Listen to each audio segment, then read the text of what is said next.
Call to order. Regular meeting of the Nevada City Council. Today is Wednesday, May 14th. It is 5:30 PM. We have one closed session item, which is conference with real property negotiators for the address listed in the agenda. We'll take any public comment on the item and then recess to closed session. Any public comment? Seeing none. Oh, I think someone in the back? I'm missing them? No. You're hallucinating? Yes. Okay. So we will adjourn to a closed session. I left my chapstick. We'll be back.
Wednesday, May 14th council meeting, the regular meeting of the city council. It's Wednesday, May 14th, 6:30 PM. Would Councilmember Fernandez read the tribal recognition? I believe it's been some time, so. I'd be delighted. We acknowledge that the Nisenan people are still here among us today, though nearly invisible. We understand that we are on Nisenan land that was never ceded, and the original tribal families have yet to recover from the near genocide of their people. As a resident or visitor in Nisenan land, we support the Nevada City Rancheria Nisenan tribe in efforts to stabilize their people, as well as their campaign to restore federal recognition. Thank you, Councilmember. Councilmember Ceci, if you'd lead us in the Pledge of Allegiance. Yes. Thank you. I pledge allegiance to the flag of the United States of America and to the republic for which it stands, one nation, under God, indivisible, with liberty and justice for all. Okay. All right, so roll call, please, Madam Clerk, and thank you for joining us tonight. Thank you. Councilmember Ceci, Here. Councilmember Fernandez, Here. Vice Mayor Klein, Here. and Mayor Peterson. Here. Okay, let's see. Councilor Pucci, if you would report on our closed session. No reportable action was taken, Mr. Mayor. Thank you. It's official that way. Okay, looking for adoption of the agenda. It's now time to do any modifications or recusal or any additional changes. Do we have any recusals to announce? Okay, looking for a motion, a second to adopt the agenda. I move we adopt the agenda. I second. Moved by Vice Mayor Klein, seconded by Councilmember Fernandez. All in favor? Aye. Any opposed? No. Okay, we got presentations. All right, so my favorite, it's Public Works Week, you know, and the most taken for granted department in any organization, because nobody cares about what we do until it stops working, then they care a lot. Okay, I'm going to read a proclamation. Whereas Public Works professional focus on infrastructure, facilities, and services that are vital importance to sustainable and resilient communities and to public health, high quality of life, and well-being of the people of Nevada City. And whereas these infrastructure, facilities, and services could not be provided without the dedicated efforts of Public Works professionals who are engineers, managers, and employees at all levels of government and the private sector who are responsible for rebuilding, improving, and protecting our nation's excuse me, transportation, water supply, water treatment, solid waste systems, public buildings, and other structures and facilities essential for our citizens. And whereas it is in the public interest for the citizen, civic leaders, and children in Nevada City to gain knowledge, yes, of and maintain an ongoing interest and understanding of the importance of public works and public works programs in their respective communities. And whereas the year 2025 marks the 65th annual National Public Works Week, sponsored by the American Public Works Association, and this year's theme, People, Purpose, Presence. Okay, highlight the three cornerstone ideals that motivate public works professionals to serve in their communities every day. And whereas Nevada City's public works team is small in numbers but mighty in performance. Woo-hoo! Collectively, they ensure you have clean water, safe sewer system, maintain your streets, public buildings and parks, and partnership to ensure public properties are safer from wildfire. Now, therefore, be it resolved that the City Council of the City of Nevada City does hereby proclaim May 18th through 24th, 2025 as National Public Works Week in Nevada City, and invites those who live, work, and visit our community to take a pause to recognize the fruits of the Nevada County City Public Works team labor throughout our community. Yay! So, Yeah, David. Anybody? everybody. Everybody. Brad, David. Thank you, Mr. Mayor. Because you keep going to these meetings, so. Not you, Lon. This on behalf of Public Works, your crew. Yeah, thank you. Anybody have to talk to the microphone? Oh, but they're first. All right. Your former Public Works Director. Bias, I guess. All right. Thank you, guys.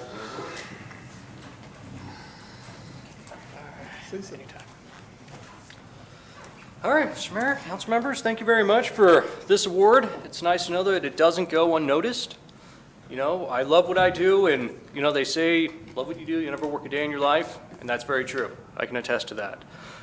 Unfortunately, our supervisor, Shane Kinney, is running a little behind schedule, else he would have been up there accepting this award with us, so I will do that on his behalf. And again, you know, it's just really nice to see that, you know, people see what we do, people recognize it, and that, you know, we are appreciated. So, with that being said, I will wrap it up, but I would like to introduce the newest member to our team, Brad. I'll let him. Hi, Brad. Welcome. You're part of a All great right. team. With I think that- you did a much better job than Shane would have done. So. Oh, I'm on time. Thank you very much, you guys. And I know how hard you work because I watch you every morning when I'm drinking my coffee on my back. Oh. Watching you guys. Thank you, Dave. Thank you. Thank you all. Thank you. Okay, and now it is National Police Week and Peace Officer Memorial Day 2025. Mayor, where's the chief? Oh, just affiliating with those in the back of the room, yeah. All right, Chief, why don't you come up here, okay? Come on up. Okay. Sorry, I was doing a little work right there. Oh, shh. That's great, that always works.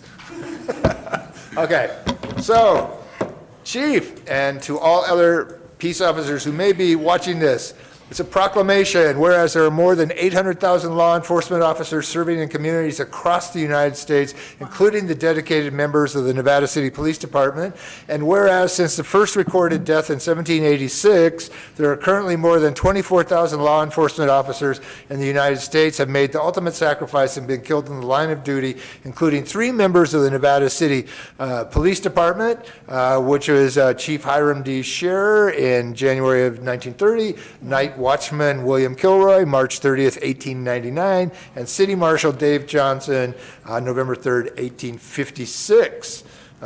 Whereas the names of these dedicated public servants are engraved on the walls of the National Law Enforcement Officers Memorial in Washington, D.C., and whereas 345 names of fallen heroes are being added to the National Law Enforcement Officers Memorial this spring, including 148 officers killed in 2024 and 197 officers killed in previous years, and whereas the service and sacrifices of all officers killed in the line of duty will be honored during the National Law Enforcement Officers Memorial Fund's 37th Candlelight Vigil on the evening of May 13, 2025. And whereas the Candlelight Vigil is part of National Police Week, which will be observed this year, May 11th through 17th. And whereas May 15th is designated as Peace Officers Memorial Day in honor of all fallen officers and their families, and U.S. flags should be flown at half-staff. And whereas Police Officers Memorial Day this year will honor Officer Osmer Rodarte of the Marysville Police Department, who was fatally wounded while performing his duties on March 26, 2025. And whereas the Nevada City Police Department will participate in a flag-raising ceremony on May 15th, coordinated by Nevada County Sheriff Shannon Moon in recognition of Peace Officers Memorial Day. Now, therefore, be it resolved that the City Council of the City of Nevada City hereby proclaimed May 11th, 17th, 2025 as National Police Week, and May 15th, 2025 as Peace Officers Memorial Day in the City of Nevada City, and publicly salutes the service of law enforcement officers in our community and communities across the nation. City Council encourages those who live, work, and play in the city to attend a local or regional event, or to simply take a moment to think upon Officer Osmer Rodarte and his family. Thank you very much, Mayor. Thank you, members of council. And for my part, what I'd like to say is, it can be a tough job sometimes, maybe not the toughest, but some law enforcement in some communities, they have it so much harder because they don't have the support of the community. And I think that goes just so far in this job when you know the community supports you. Sometimes it doesn't even mean we agree on everything, but it means that you understand we're here, we have good intentions, we're trying to work with our community to make things better, and we feel it. We feel it from the council, we feel it from the mayor every day, so thank you. And I want to say that your leadership is why that happens, Chief. Oh, thank you, Mayor. Here. Thank you.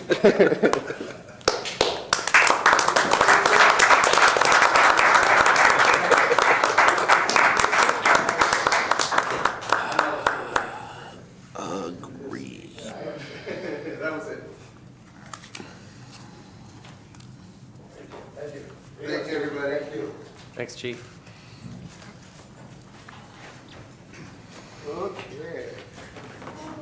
I got the short chair.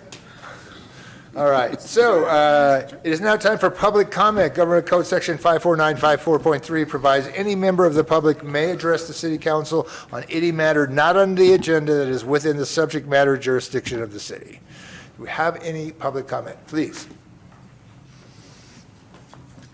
Good evening, Mayor Peterson and Vice Mayor Klein. My name is Lisa DeLobby, and I'm the Community Outreach Manager for Pioneer Community Energy. And I'm happy to be here tonight to announce some of our exciting new programs that we're offering our customers. As a reminder, Pioneer offers electricity, which is indicated as generation on your PG&E bill. PG&E still provides the gas, transmission, and distribution lines, so that's still part of PG&E. Pioneer is the locally owned not-for-profit electricity provider, and we serve Placer and El Dorado counties, the cities of Auburn, Grass Valley, Lincoln, Nevada City, Placerville, Rockland, and the town of Loomis, and I can't forget Colfax. As many are aware, energy costs, including generation, are rising across the board, and that's why Pioneer has reaffirmed its #1 priority, which is cost savings for our ratepayers. Pioneer has saved our ratepayers $108 million since we launched in 2018, and an additional $31 million is planned in 2025. Last summer and again in December, our governing board, which is comprised of representatives from each of our member agencies, including Pioneer's board member, Mayor Peterson, approved rate cuts for our customers.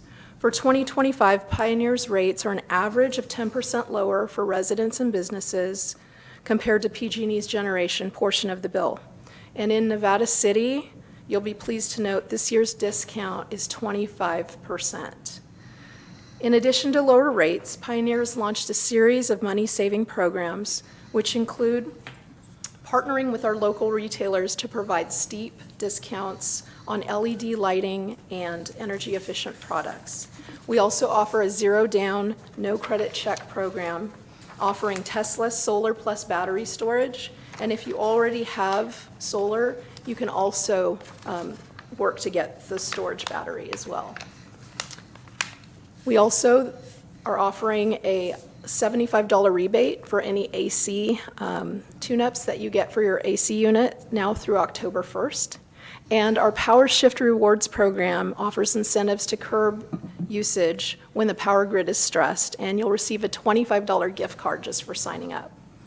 I'm leaving flyers with our clerk today that outline the programs that are available for our residential and business customers, so we just encourage customers to take advantage of these programs. We also offer a number of field days where we invite customers to come out and they can meet with us on any bill-related questions, or they can call our office or call center and they can have their bill analyzed for free, and we can make sure they're on the right rate plan. We can tell them what their savings is, and it's free. Thank you so much. Thank you. Thank you.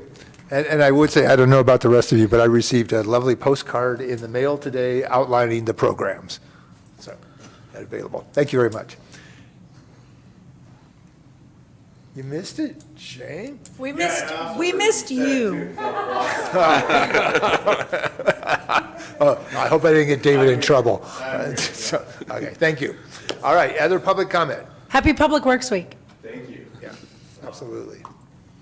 Okay, moving on. We will go to the consent agenda. All items listed under the consent agenda are considered to be routine in nature will be approved by one motion. There will be no separate discussion of these items. Before we take action on the consent calendar, would any public comment on consent calendar items only? Any comments on the consent calendar?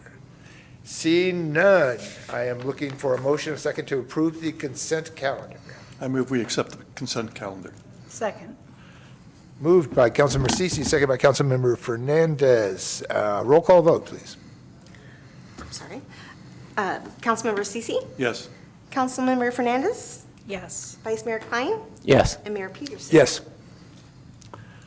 Okay, we'll move into the substantial business agenda, which the city manager told me would get lighter sooner or later, but I'm not sure that. So anyway, business, all right, consideration Item 9, consideration of adoption of resolution number 2025-14, resolution of City Council approving and adopting the comprehensive memorandum of understanding with Nevada City Police Officers Association for the term of July 1st, 2025 through June 30th, 2028.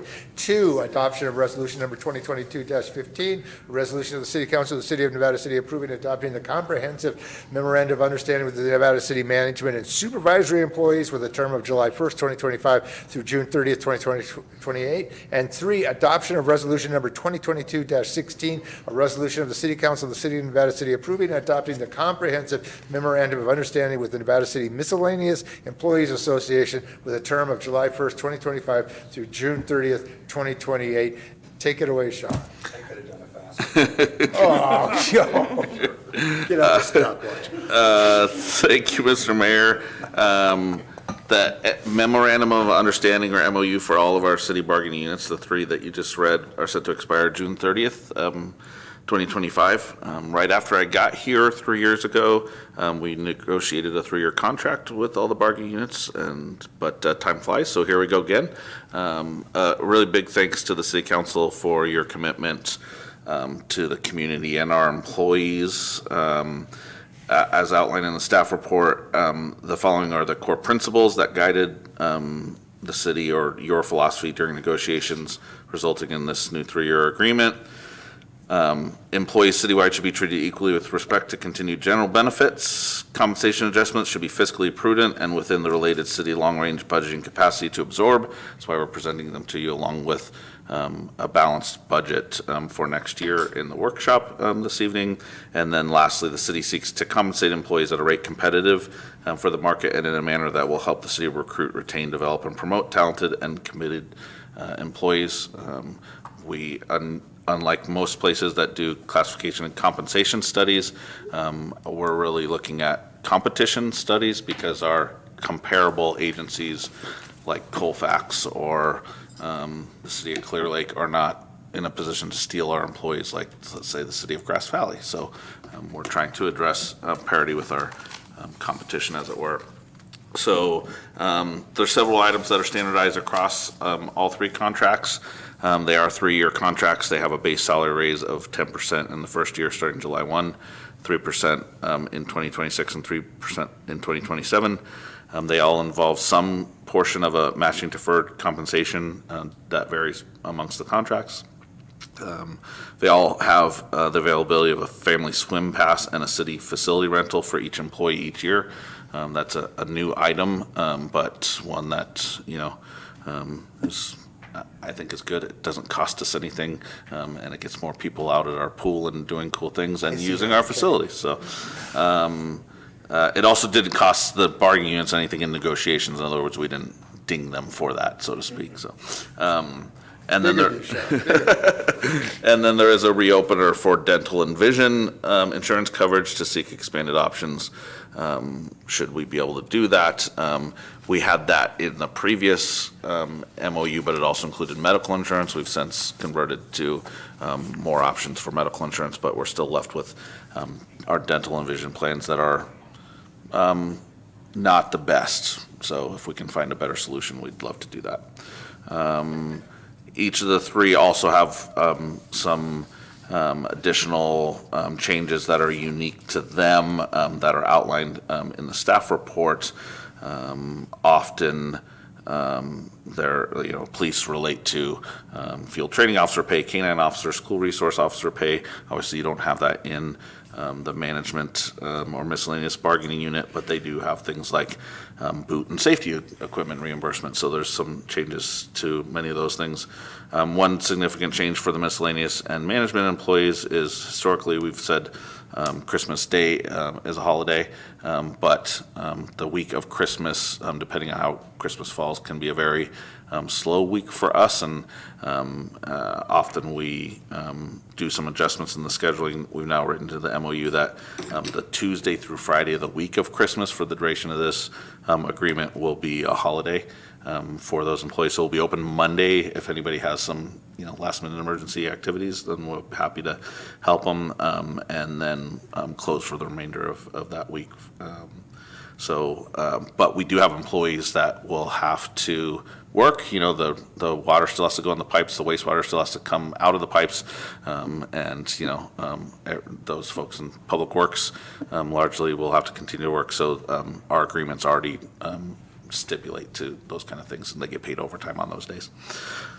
I've outlined the total estimated cost by bargaining unit in the staff report, and I would note that the costs don't include the contract or at-will employees, although we intend to carry the same basic principles of the management bargaining unit to those folks as well. That does not include me, so the council's the ones that set my contract and my compensation. So again, thanks to the employees, the employee groups that worked on negotiating this. Negotiations are generally not fun, but they actually, here they kind of are fun. The folks that in each group that negotiated this time are new since the last time.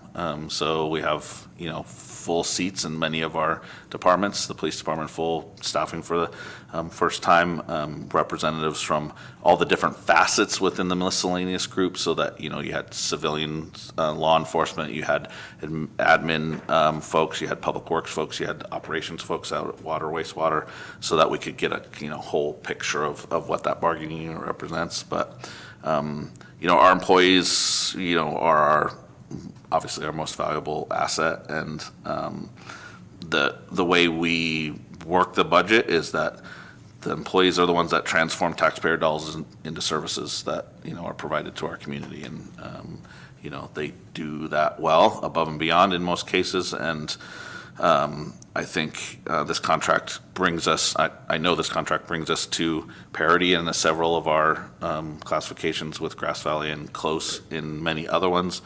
There's a couple outstanding ones that do not, and that is what it is, but we'll continue to work towards that direction. So with that, I think some of them might want to talk to you tonight. I don't know what they're going to say, but, you know, we'll see.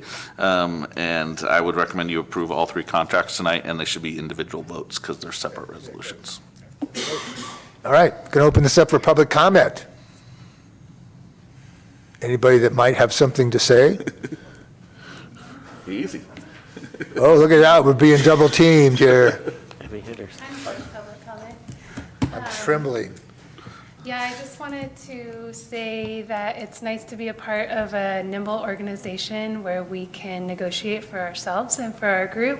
It was an interesting experience. Of course, Sean said no at first to our proposal. So, you know, we had to work several meetings and go back to our group. And yeah, the management group really brought some great things forward, and I'm happy for the deferred comp. I was really hopeful for that. I was hoping more for like a percentage base, because many government organizations are starting to offer retirement match. And so I think that is really good for the city to have that moving forward. And yes, I know you guys did the work in closed session, so thank you for that. And thanks to Sean and Steve for bringing us to where we are as well. Yeah, and just, you know, echo what Lisa said, thank you. And, you know, the collaborative environment I get from the council, from your interactions with each other and with staff, I think led to a pretty smooth process for us. And it's nice having such a nimble organization that we can really get individual voices heard through this process, and it was really nice to do that. So, thank you. Thank you. Yeah. Well deserved. Other public comment? Okay, back to the council. Who? Only we couldn't do this job without them, really. It'd be really hard. Yes. And we have an outstanding staff. Yeah, just want to echo Sean's sentiment. Staff is our most valuable asset at the city. Thank you. You guys are great. There's been so much solid hiring done, starting with before I got on here with Sean and Chief Foss, and then since then, every new employee that comes in, I'm just super impressed with. And I'm a huge believer that working people should be paid for that work. And I'm proud that we're taking care of these folks who are taking care of us every day. And I appreciate the work you all do, and I hope you feel that. Yeah. Also, I think it's great that we've achieved a lot of parity with Grass Valley because they're 3 times as large as us. So I think that's great. They're not going to take anyone else from us. Grass Valley, you hear me? Okay, yeah. Thank you. I was going to say is we are closing on parity is what we wanted because it should be, but I would also remind you there's probably a really big difference between working for Nevada City and Grass Valley. I'll just leave it at that. But total respect for everything that we do together because that's what it takes. And you know, Sean's done a great job of not allowing those divides to occur between the council, between staff, and manage it so that we are a collaborative organization that works well together, quickly, nimbly, as you said. To this council, lots of credit for building an organization that's capable of caring about you the way that we do. So thank you. So we'll start with resolution number 2025-14. That's the first one. That's the Police Officers Association. Looking for a motion and a second. I move that we adopt the police officers MOU. I second. So motion by Councilmember Ceci, second by Councilmember Fernandez. Roll call, please. Councilmember Ceci, Yes. Councilmember Fernandez, Yes. Vice Mayor Klein, Yes. Mayor Peterson. Yes. Second one, excuse me, 2022-15, approving and adopting the comprehensive memorandum of understanding with the management and supervisory employees. Looking forward. I move that we adopt the resolution. I second. Motion by Councilmember Fernandez, second by Vice Mayor Klein. Roll call, please. Councilmember Ceci. Yes. Councilmember Fernandez, Yes. Vice Mayor Klein, Yes. Mayor Peterson. Yes. And finally, item 3, adoption of 2022-16, an MOU with the Nevada City Miscellaneous Employees Association. Looking for a motion and a second. So moved. Second. Moved by Vice Mayor Klein, seconded by Councilmember Fernandez. Roll call, please. Councilmember Ceci. Yes. Councilmember Fernandez. Yes. Vice Mayor Klein. Yes. Mayor Peterson. Yes. And thank you all. Thank you all very much. We do this together. We do this together. Yeah. Glad to have you. Yep. Okay. We're now going to move to a public hearing on one of the more mysterious items to appear on our agenda ever. But I understand that it's probably state government watching out for our best interests or something that got us there. So we're going to conduct a public hearing in compliance with Assembly Bill 2561, Government Code Section 3502-3.3 regarding vacancies, recruitment, and retention efforts. Take it away, Sean. Yes, so AB 2561 was introduced to address a lot of the things that we just talked about in the MOU, issues of job vacancies in local government, really the things that adversely affected the delivery of public service, employee workloads. The bill mandates that the public agencies, including the city, conduct a public hearing, which is what we're doing tonight, to present the status of vacancies, recruitment, and retention efforts during the agency governing body's previous fiscal year. So on the go forward, we'll do this every year when we do budget workshop. And so that we can share this information with you. It's, you know, unfunded mandates are never fun, but I actually think this one is really good because it's relatively easy for cities to get in a rut where they fund positions and then they don't fill them. And so one of two things happens. You're either putting money into a budget that could have been used for something else, or you're making the rest of the people in that, you know, area of the city work harder because you weren't able to fill those spots. And both of those are can be challenging, right? But you forgot the third one, which is where you hide money. Yes, yes. So we try not to do that. So I'm happy to report this every year on the go forward. And the law also requires that we give the employees an opportunity to make presentations in this as well, and so that's great also. So the report on vacancies for calendar year 2024, let's say an average percent of vacancy at 3%. So essentially, that's spread across all of the bargaining units, but it's really only in the miscellaneous employees. Briefly, I'll go over how that looks. So the miscellaneous employees, we had a community development technician position that was added in last year's budget, as well as fire fuels mitigation technician and lead technician. Those were all filled through the recruitment process that happened with the budget, so there was essentially no vacancy.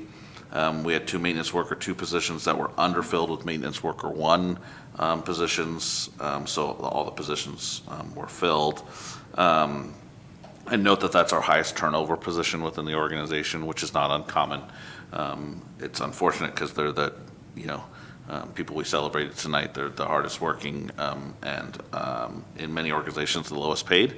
We're trying to balance that. Shane does a wonderful job, and the folks that you saw tonight, are building a team that is getting new people to join, like Brad that you saw a little bit earlier. The biggest driver of that overall percentage of 3%, which is really 5% within the miscellaneous, is the wastewater operator 2 position. So we had a position that was unfilled the majority of 2024. We had 2 recruitments for that position during the year, but we only were able to fill it with what we call an operator in training, which is someone that's not certified yet, which is great because eventually they train up and become certified, but they can't work independently, so that puts the workload on others on the team.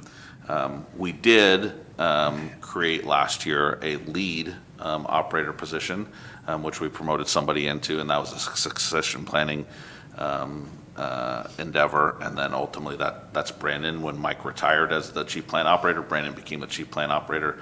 The lead position is now vacant.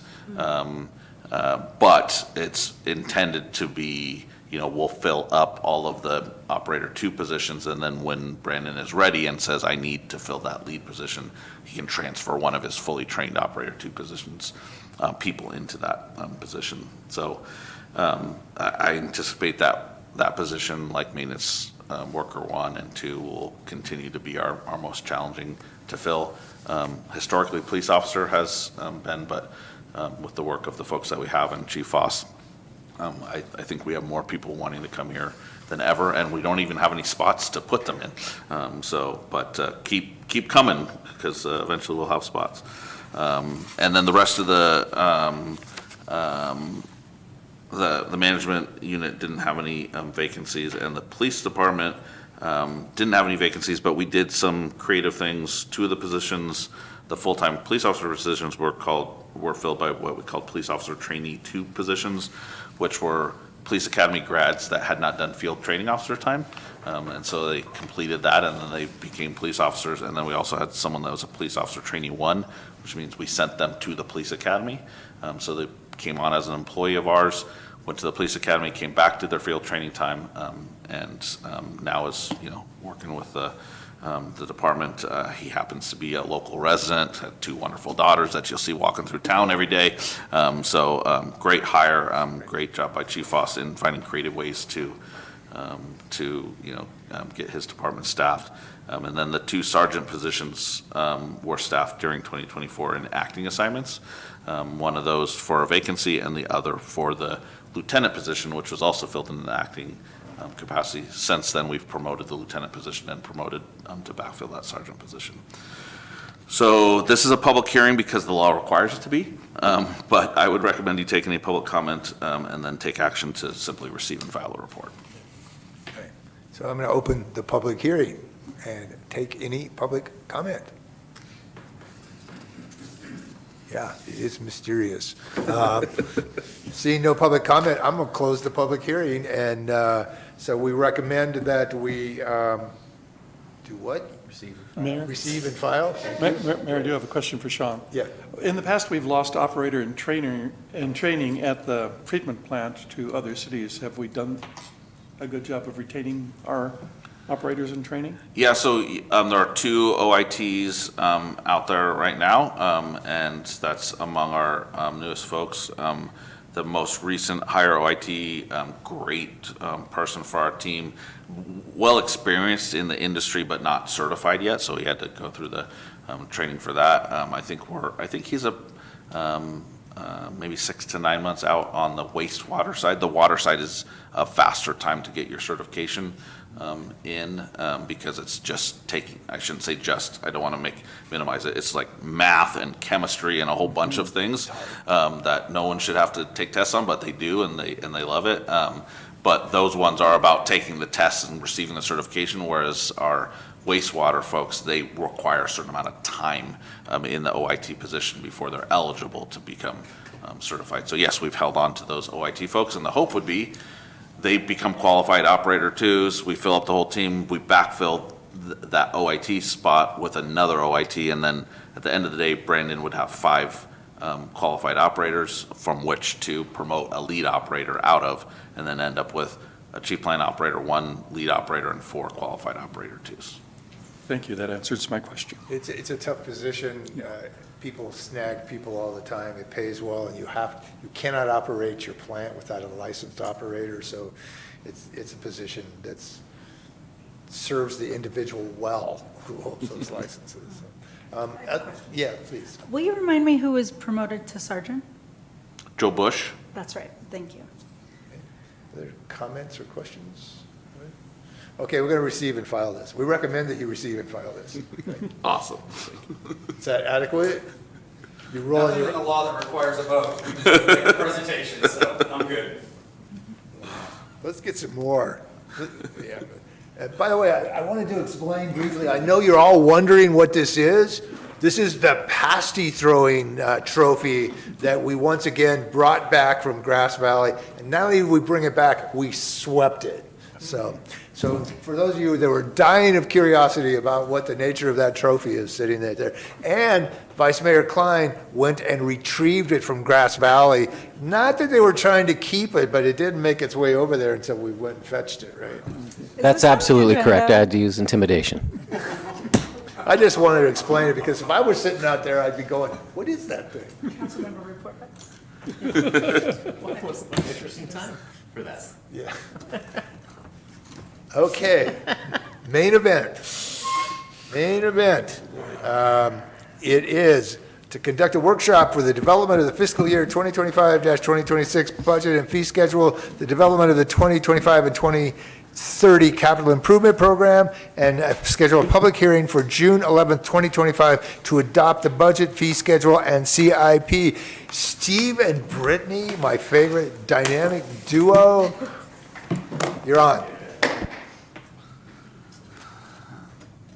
Good evening, Mr. Mayor, Vice Mayor, and members of the City Council. Before you this evening is an item to provide direction on the development of the upcoming 25-26 operating and 25-26 capital improvement budget.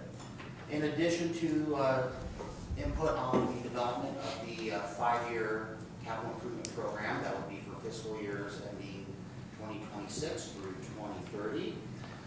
And lastly, there was also an item where we're looking at some fee adjustments, but we're also looking for you this evening to schedule a public hearing for June 11th of 2025 to adopt the budget after any comments and input you have this evening, the fee schedule, and ultimately the 5-year CIP. And with that, we do have a presentation for you. Brittany Neudorfer, our finance supervisor, will be presenting the first half of the presentation, which is the operating budget, or the proposed operating budget in the first year of the CIP for 25-26, and then I'll follow that up with the 5-year CIP. Brittany, Thank you. the floor is yours. Good evening, Honorable Mayor, Vice Mayor, and council members. I would like to turn your attention to our presentation that we have.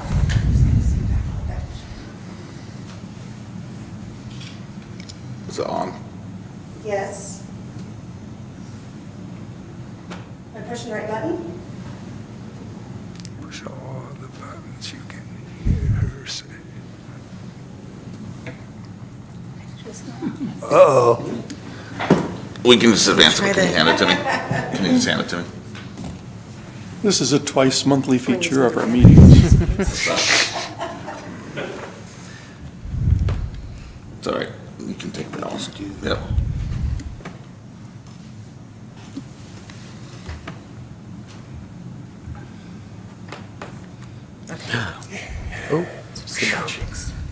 Yep, just push the down button. All right, thank you. So you can see that our significant general fund revenue items, they're all increasing this year. We have an expected increase of 2% in the property tax and property tax in lieu of. Our sales tax are increasing 3%, along with our room tax is increasing 7.6. We expect all of those increases based off of our sales tax consultant and actuals that we've gotten. You know, there's been a lot more traveling and a lot more people staying in Airbnbs, so those are all things that are contributing to that. Our expenditures in general are increasing, and that's due to the utility and fuel costs. Cost of most materials are increasing as well. We have some service contracts for IT, LAFCO, our dispatch services, and animal shelter that are increasing. And we have a built-in 3% escalator on our fire services contract that's to go into effect October of 2025. As you guys just agreed and passed, we have the 10% increase in our COLA for personnel effective July 1st, 2025. And our CalPERS is going to increase 15.2%, but keep in mind that we can also save an additional 5% if we prepay that. The rest of the expenditures are expected to remain relatively flat. And we have some personnel changes coming up in the next fiscal year. In our general administration department, we're going to remove the finance supervisor and add the finance manager.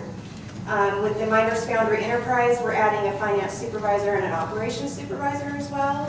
And our Office of Emergency Services is going to add a lead fuels fire mitigation technician. And finally, we're removing the division fire chief from the fire department. You'll see in our budget format, I know you guys love this budget format. I do. You're gonna see the demographic overview, the process and other management information that's included, the account structure that we use, and of course a glossary of our budget terms. All the classifications of funds will have their descriptions in it. Go ahead, Donna. The financial summaries will show you our estimated changes in fund balance, the schedule of our interfund transfers, and any pool financial summary that we have. Following all those, you're going to see the revenues and expenditures, any of our program and departmental details, along with the capital improvement program. And this is Steve's going to. Is your mic on? Yeah, I'm hearing that, let's see. Nope.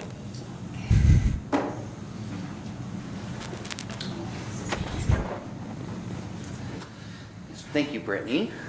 Well done, Brittany. So the slide you're seeing now is the 25-26 proposed portion of the capital improvement program. This is also part of the 5-year capital improvement program that is before you this evening. Donna, if you wouldn't mind advancing the slide. Thank you. So your 5-year CIP format provides general information, again, the budget process and how we go about developing the 5-year CIP, including the timeline, again, classification of the funds that the city uses, and then the sources and uses of all these funds. So how are these various CIP projects going to be funded over the next year, 2 years, 5 years, and even beyond in some cases?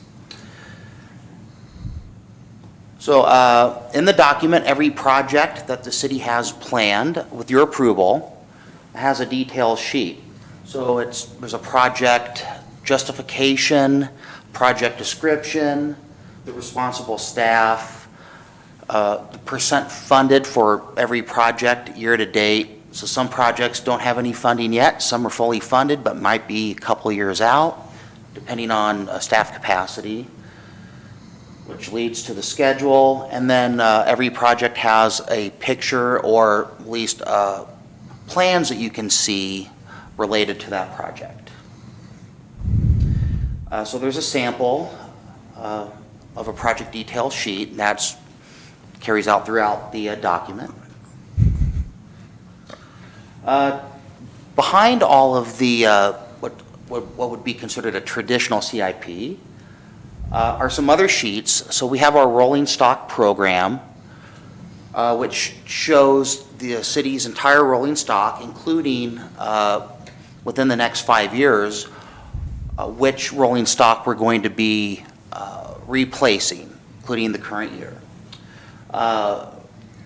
Behind that is also deferred capital and maintenance items. So this includes departmental CIP, facilities maintenance, and open space maintenance. So these are items that we just want the council to be aware of, that yes, we know this needs to happen, but right now we don't necessarily have the capacity or the funding on an ongoing basis to make all of these items happen routinely. And then a glossary of CIP terms for the general public. So we do have quite a few new projects that have been added to the CIP this year, or that are at least proposed for addition to the 5-year CIP. For your streets and roads program, we have the Dark Skies Compliance Project and the citywide multimodal transportation safety plan implementation program. We have quite a few buildings projects. A lot of these are related to Parks and Recreation. So we have the Siemens Lodge Rehabilitation Project, the Pioneer Park Workforce Housing Project, which is actually $100,000 of that is proposed for 25-26 using ARPA funds. The Downtown Housing Project, which is also a workforce program. And of course, the Miners Foundry Rehabilitation Program, which we have asked for some funding from Representative Kiley's office, and we're working with California Consulting to see if we can get some additional grant funding for that as well. What's the downtown housing project? That's the cottage next to the firehouse. Great, thank you. Former Realtor office. Yep, not yet. And then strictly parks, we have the Parks and Recreation Hub and Defensible Space Demonstration Project, a long name, but nevertheless a very interesting project. We also have the Downtown Pocket Park Project. Related to our water and wastewater operations here, there are 4 proposed projects, a few years out, because we're looking for outside funding sources. Those would be your Bureau of Land Management property purchase for the existing parcel that the facility is located on, a generator replacement project, a filtration system improvements project, Sugarloaf additional water tank project, and for wastewater, an emergency wastewater storage bin project. So with respect to your master fee schedule, it was first adopted in 22-23, I think under when Sean first arrived at the city. It's been amended several times since then to include additional fees and updated fees. So for 25-26, we're recommending some fee updates. That's 3.5% increases for some fees that need updating.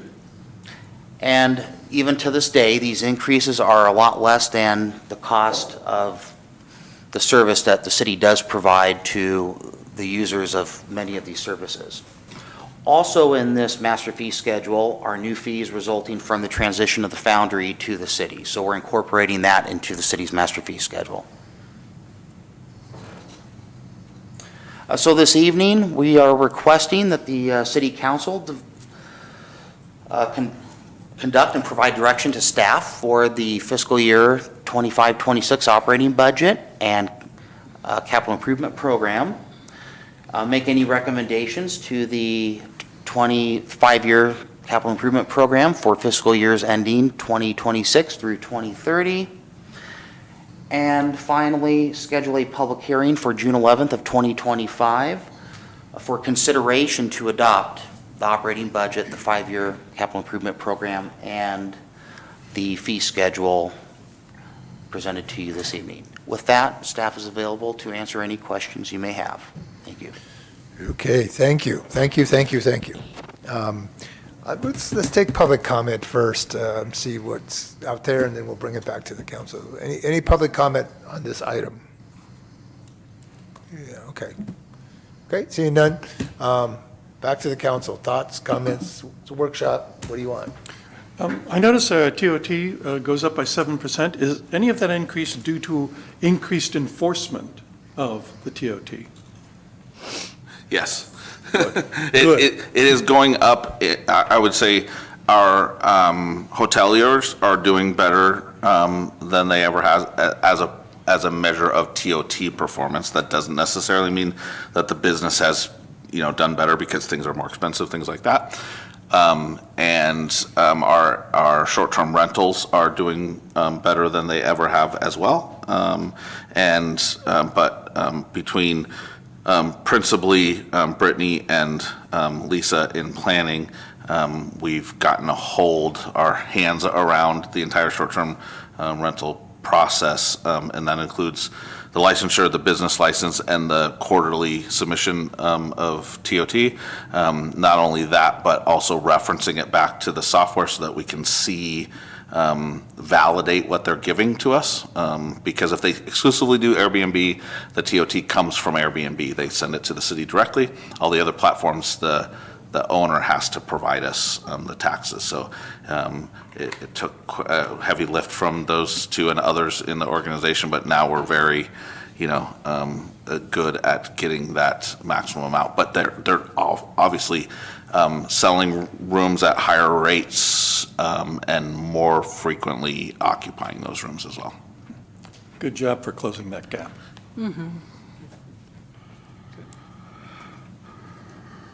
Just a question in the packet.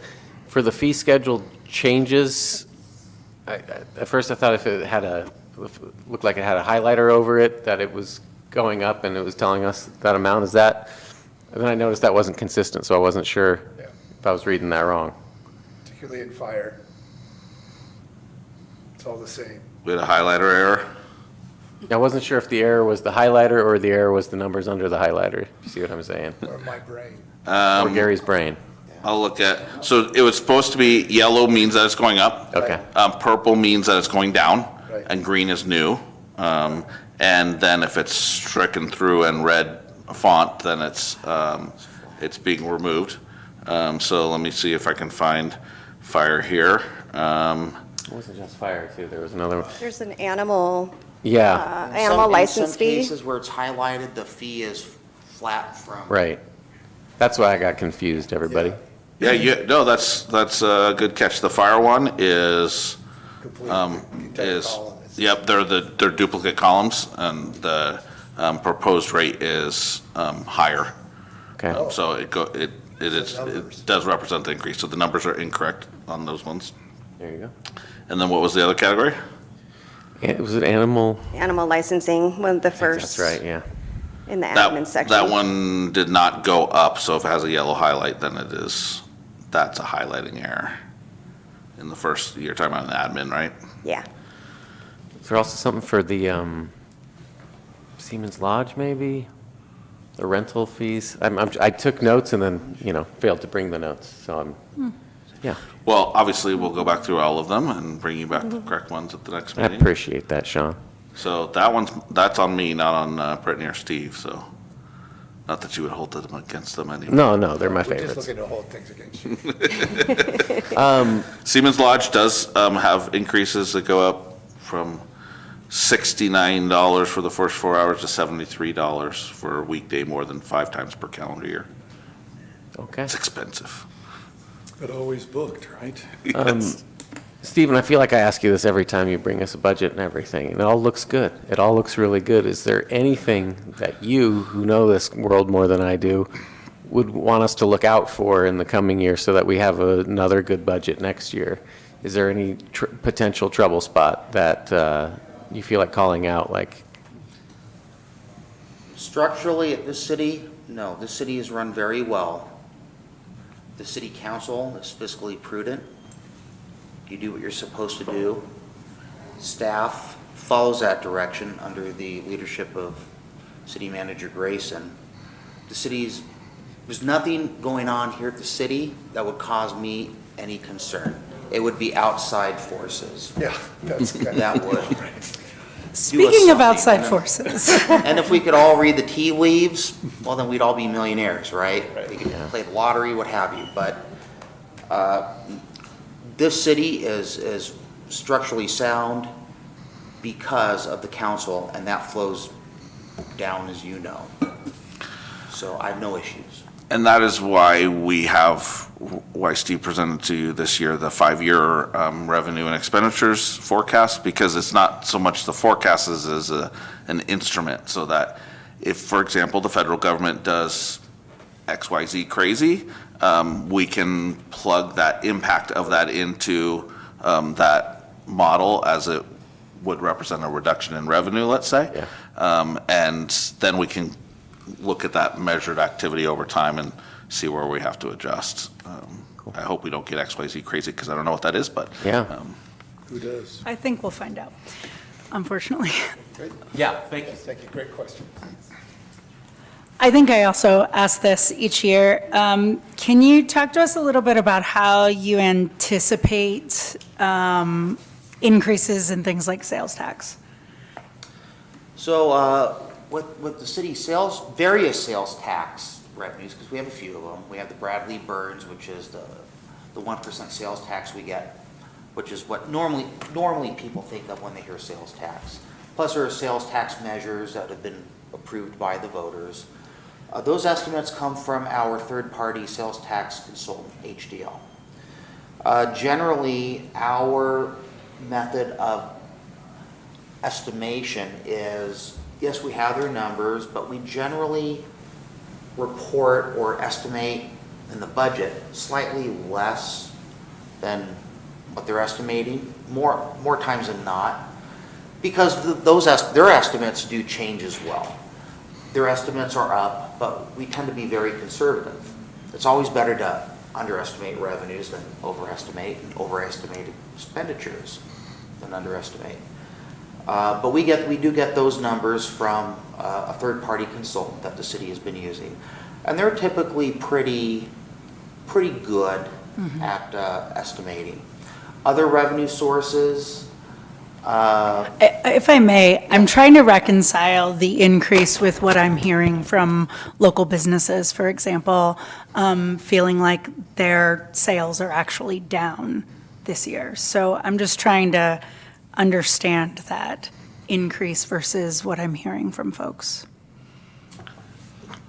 so the latest estimates we have come from reports so the numbers in tonight come from reports we received about 3 months ago, I believe, more or less. We do have a meeting with our sales tax consultant tomorrow at, I believe it's 3 p.m. So their estimates could change. We got updated documents today. So if those numbers did change one way or the other, we will incorporate that into the budget document and then update the council and the public at our public hearing on June 11th. And I think we hear Thank you, from Steve. the businesses also, and your representatives, Vice Mayor Klein and Councilmember Cece on the Chamber of Commerce board hear it as well. We have businesses that feel like they're struggling and or maybe going under, and on the opposite end, we have many businesses that had banner years that made more than they ever had. So it varies by industry. We have lost a couple of businesses in town that were large sales tax generators. That's mostly been replaced by a variety of generators. So yeah, it varies by industry.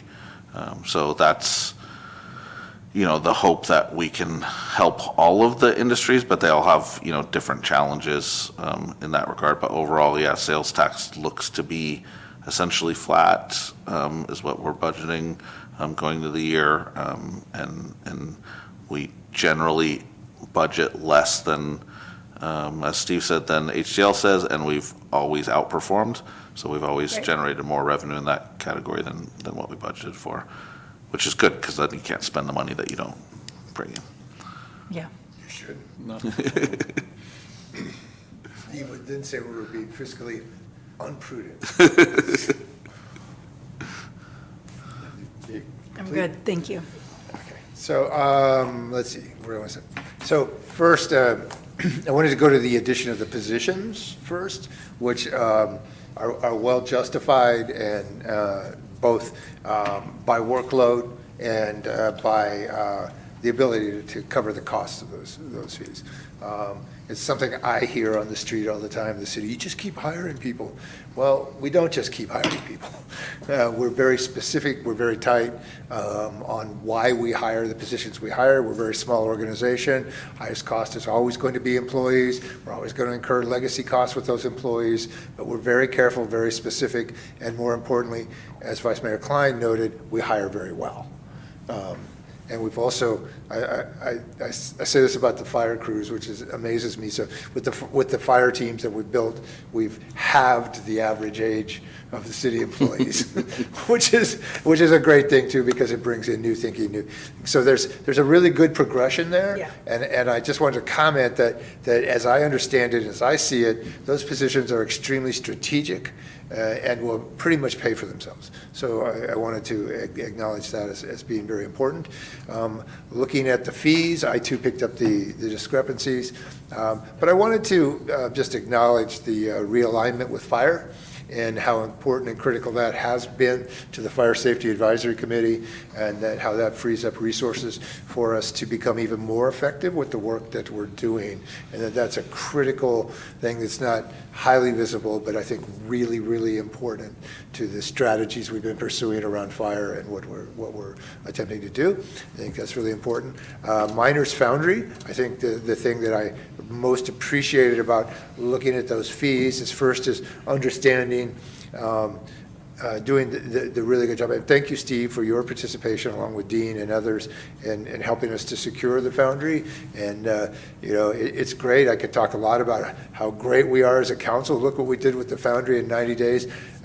What we did was say yes a lot, and you guys did a lot of work. So thank you for that. And I think as articulated in the fee staff report is that we will learn this as we go.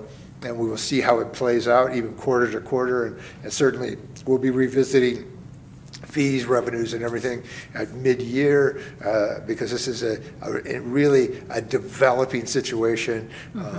And I just, for the sake of transparency, we will continue to work through major decisions on this facility for a very long time until we get it dialed in and make it work on behalf of the community. So I appreciate the effort to reduce the fees right out of the gate, to get them reasonable and aligned with the community and other similar locations so that they're scaled appropriately, because it is a competitive environment, but that we will learn as we go. I think that's really important. And second, and finally, I just want to say, and I geek on this every time, and yes, I am weird about these budgets, but I love this budget. Continue, particularly, and you've heard me say it every time, but considering where we started, I got elected because of a budget that I couldn't read. And this is a quality budget, Steve and Brittany. I really appreciate that you bring to this process an understanding that this is a document that should be accessible and understandable by our community. And also to understand that it is a document that sets a path forward. It is not set in stone. Budgets are theoretical often, but that you flow with it, and that we have established the ability to move with our budgets, to make the decisions, and to support our work, because this is really a foundational piece of it. But the approach that you have brought, the quality of work that you both are bringing to the budget, and Brittany, I love how you're moving right into this. Your presentation was wonderful, and not so long ago, a few months ago, you did your first one. You sounded like somebody who's been doing it longer than Sean. Well, maybe not that long.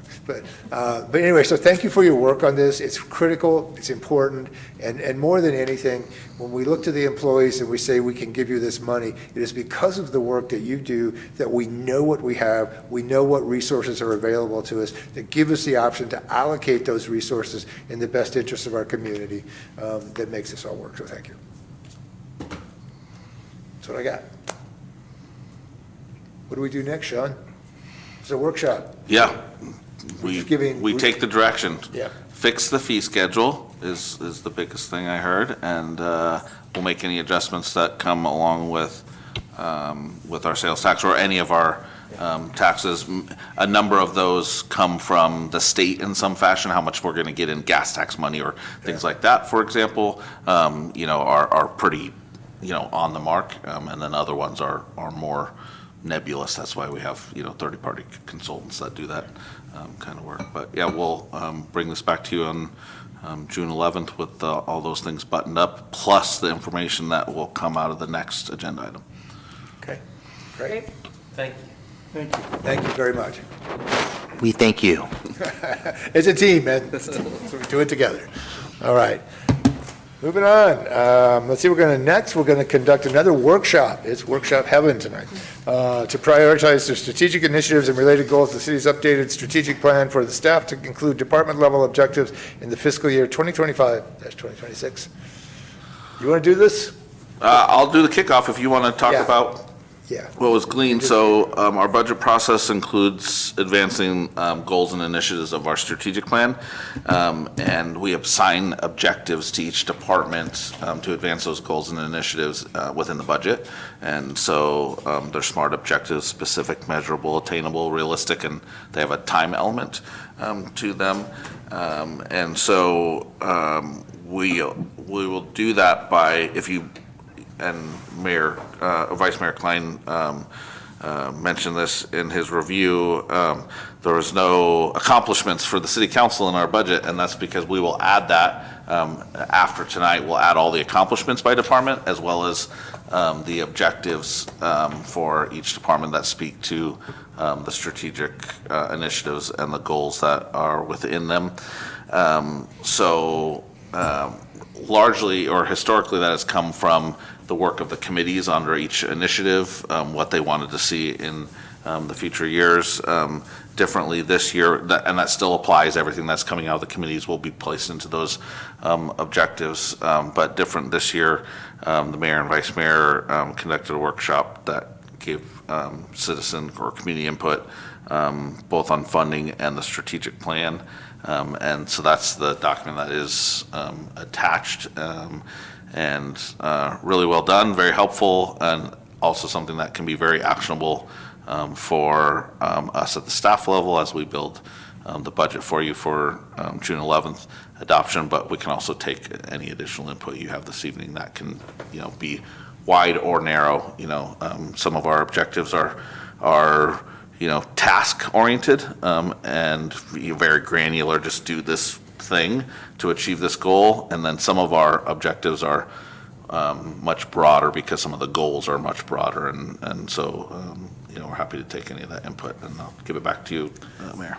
Yeah, I just going to run a brief summary of the meeting that Vice Mayor Klein and I participated in. So for a very interesting meeting, the goal of this meeting was to look at our strategic plan, which is quite an amazing document that we've done very well with, and that we're updating, but there's a lot there, and we were interested in determining what community priorities might be. Want to make sure that we're moving in alignment with our community. That's something that we value a lot here on this council.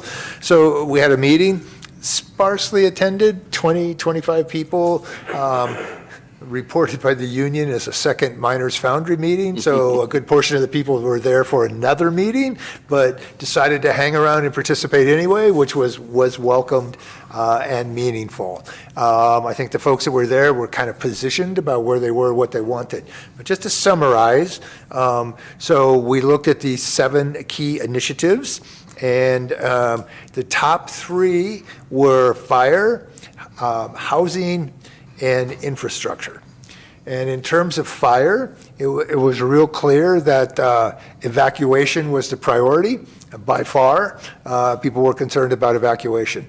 And I get that, and we've been working this one very hard. And I would note that we are in the midst of really a very significant educational piece around evacuation, and we'd like to see more people participating. But There will always be more to do with the evacuation piece. There will always be more education to do. But we heard the community's concerns, but I think we're doing a lot of that work. And I think that it's important to acknowledge that. Housing is another story, and it's kind of mixed, as it often is, with those who are trying to control the limits on housing and those who want more housing, and that tension, as we know, exists in our community rather broadly. But it was interesting that what was identified, I think was identified, I'm going to check all this with my colleague here who was there, see if he agrees with me on this, but was the middle is missing on the housing piece. That there's no, and I think the bottom is seen as cash and fields, and then there's this big upper piece of very expensive homes inhabited by folks. But if you have a family, or if you want a first home or a starter home, these are generally not available to you in Nevada City. And there was a lot of conversation, I think, around that. A number of folks advocating for projects on the HEW site to resolve that issue. Never seen a project there, so I don't know what that might look like.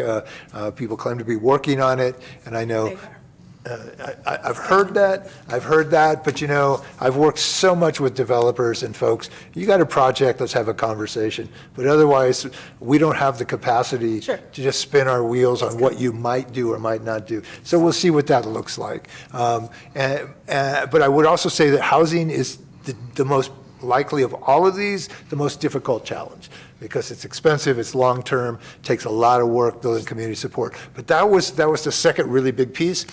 Third, infrastructure, but it really wasn't about infrastructure. It was really about parking. And it was focused on parking.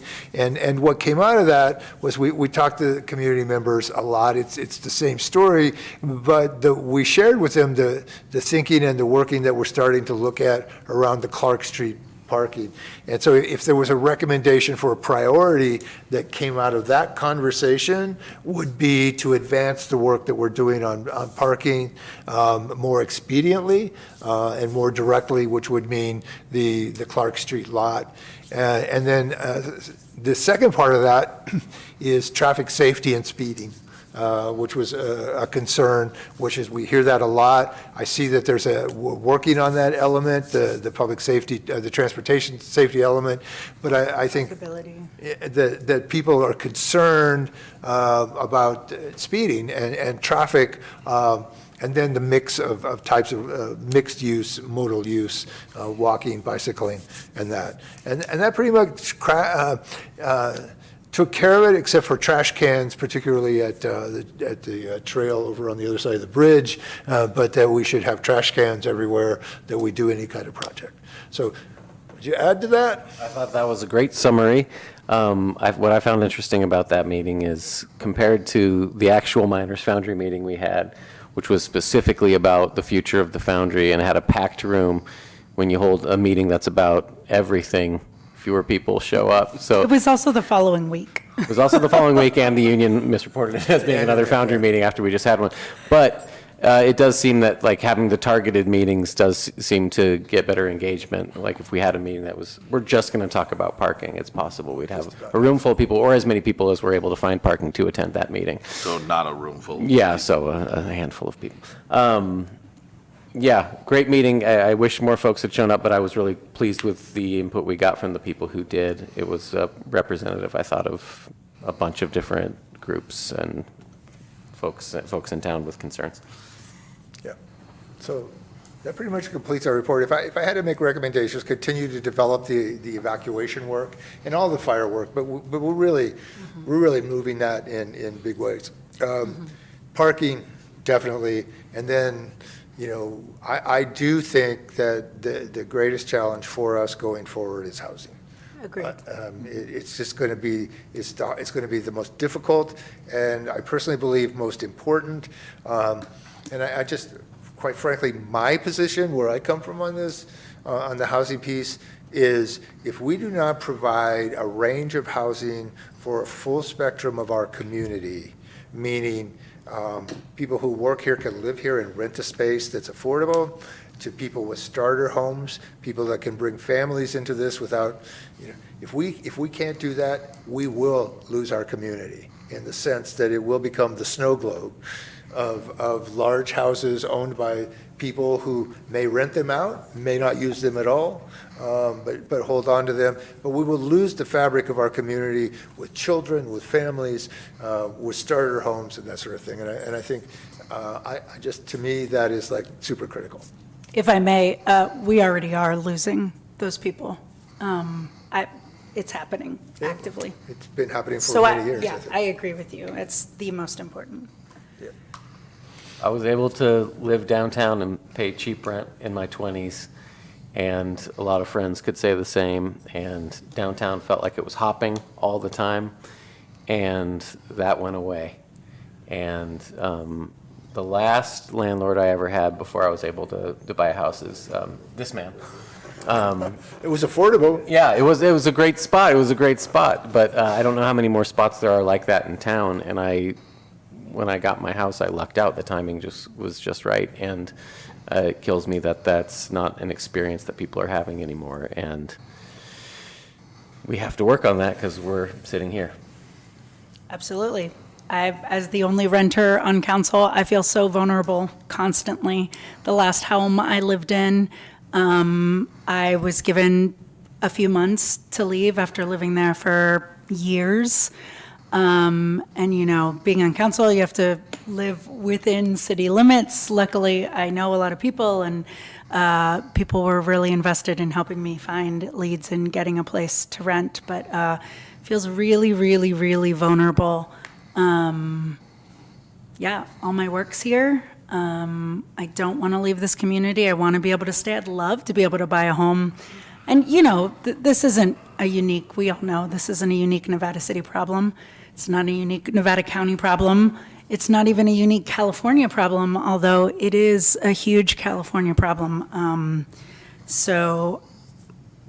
As a housing committee member, Adam and I are going to work as hard as we can to find as many solutions. There's no one solution, so we're picking micro projects and just chipping away. And I would add that's where the work that we're doing in Pioneer Park becomes more critical. I think there's a really important piece of demonstrating action. Absolutely. And this is one of the ways that we can, and that we can explore other options. We could be dependent on developers forever, and I don't know where that's ever going to get us. But if we have options in the city, and we do have some, that we look at what we as a council and we as a city can do to advance that work with our assets and our resources, we should be thinking about that. So. And I do think that will include removing barriers to development and building, whether people like it or not. Well, it is the biggest tension of the conversation, and I got really tired of hearing not everybody should be able to live here. I got really tired of hearing that. Yeah, from this table. Really tired. Not tonight, this table, but. No, but Okay, so that's the report. I conclude the report. Thank you. You feel like you got anything from that, or? That was great. I thought the Yes. document was great. And you have staff throughout the city that I think will love to hear that. Between Evan and Camille and the rest of the team in OES, if the community wants to be involved in that, the third Thursday of every month is our Fire Safety Advisory Committee. Tomorrow night. Meetings tomorrow night. The housing part, second Mondays of odd months in the year, except for, seems like we do it on the even months too, is our Economic and Community Development Committee, which will, in July, hear about opportunities to provide housing on city-owned lots, and in September, hear the update on the house in Pioneer Park.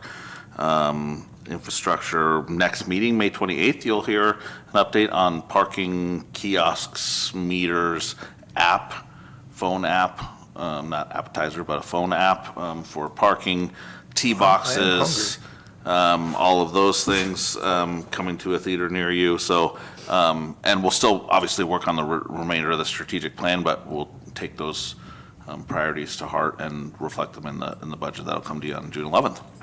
Yeah, I think one final comment I want to make about this was, it's such an interesting process that we have with our strategic plan and the way you've structured this so that we as council members are responsible for holding down those public meetings. And it's a lot of freaking work, but it is how we hear the voices of our community. What? I said and personalities. a And lot of personalities, but we've opened the doors to all of this conversation to our community. And some of you show up and some of you do not. But, you know, we do want to know what you say. I'm going to say it again. I've said it so many times. If anybody that believes that the five of us could actually understand all of your needs, wants, and desires without you telling us is ridiculous. And you would never agree with us if we tried. So participate, participate, participate. It's an open process. It's an open door. And it's what's making all of this work. Okay. So there was no action required. What did we do with that one thing? We did what? We filed and Well, in this received. case, we just conducted a workshop. Oh, yeah, okay, yeah. Done and done. So, I think we can move on. workshop's closed. We're moving on.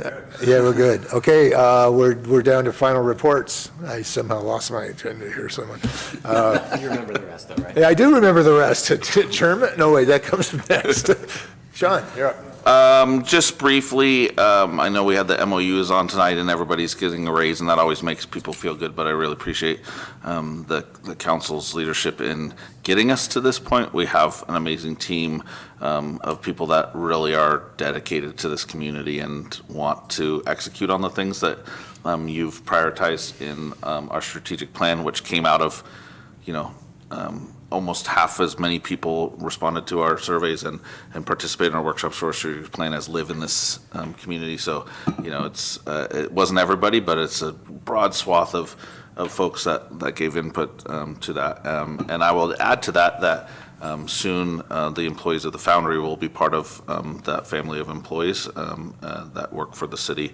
I'm excited to have them on board, continuing the long legacy of the Miners Foundry, but in its, you know, new iteration that will continue the music and the weddings and the events, but also bring a lot of public value. That's a great team that's over there as well. So we are excited about that, and I will leave it there this evening. Okay, council members. I'll go.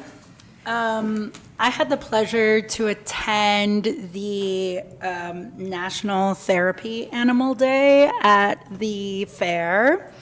And I just want to applaud the efforts of Joanne, I'm not sure how you say her name, Ramillard? Anybody know? Millard, probably. She does amazing work. So these therapy animals, largely dogs, there are a couple of miniature ponies. Sunny.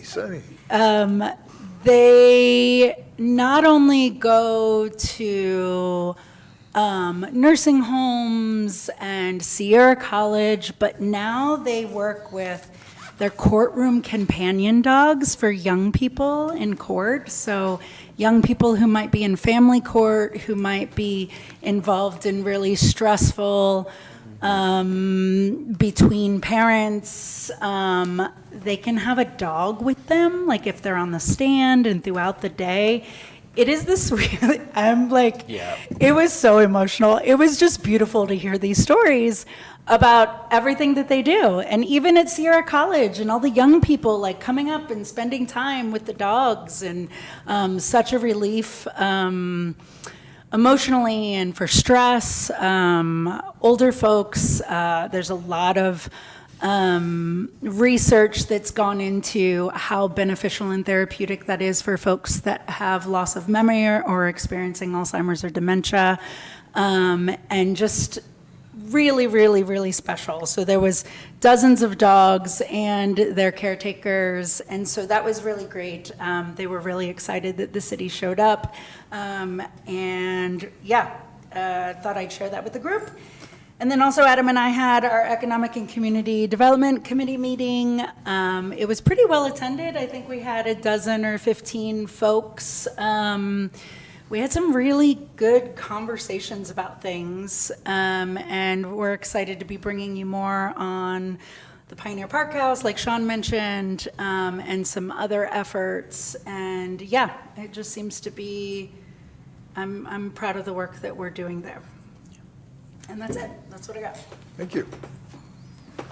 Attended the Culture Forward Community Meeting held at the Nevada Theater on Friday, where representatives of the many cultural venues, performance venues, got together and talked about our mutual concerns and cooperation. Sean also attended, and thank you for your input there.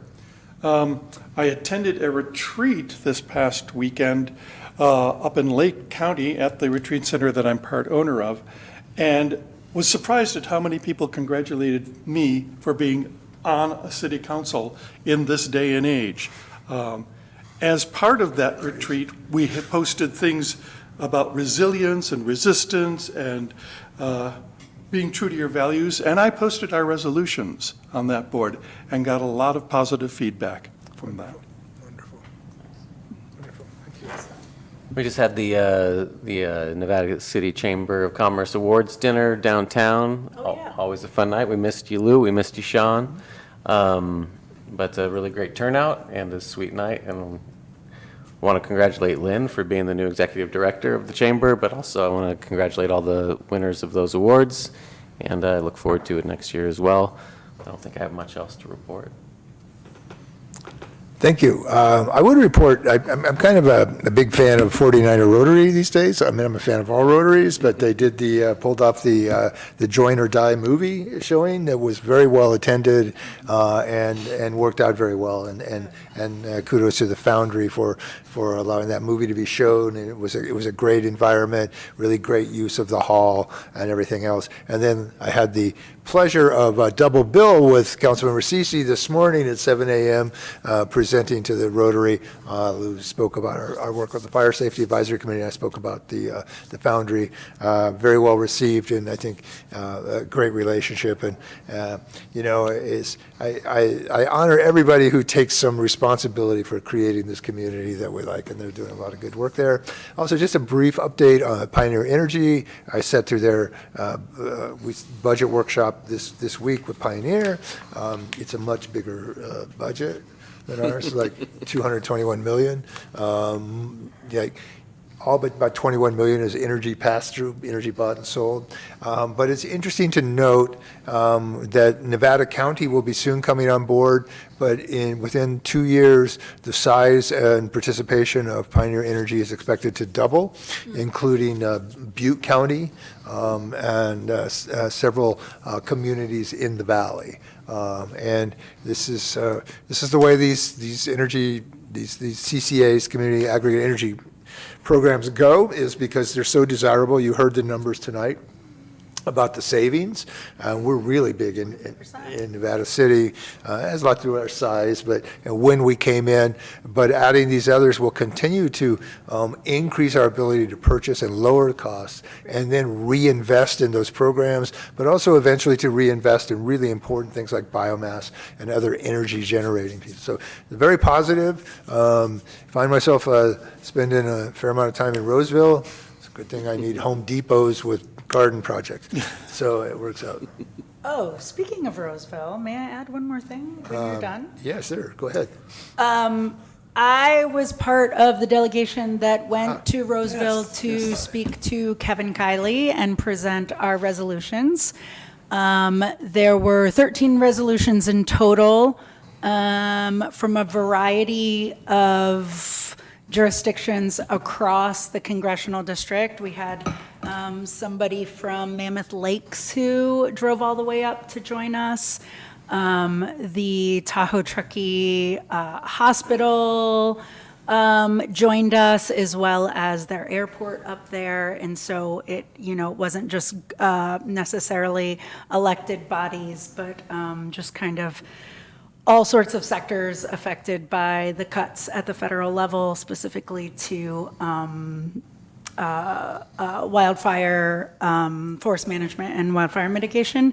And that was really the emphasis of the conversation. I thought that the group went in very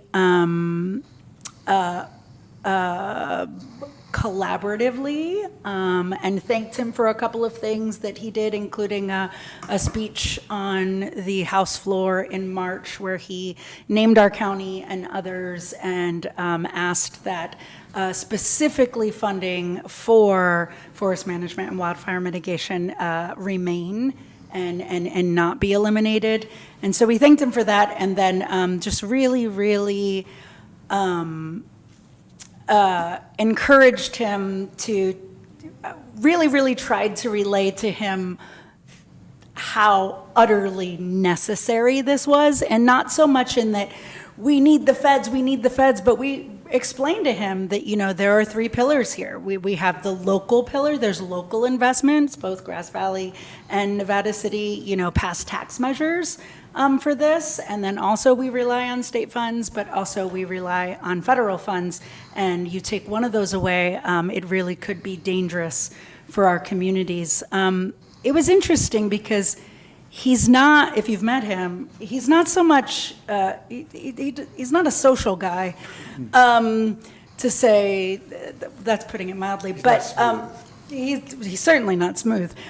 He wasn't really interested in the people stories. He wasn't interested in people, he was more interested in facts. And so he was pretty much like, you let us know what exact projects our funding has been paused for, and I will create a list and I'll send a letter.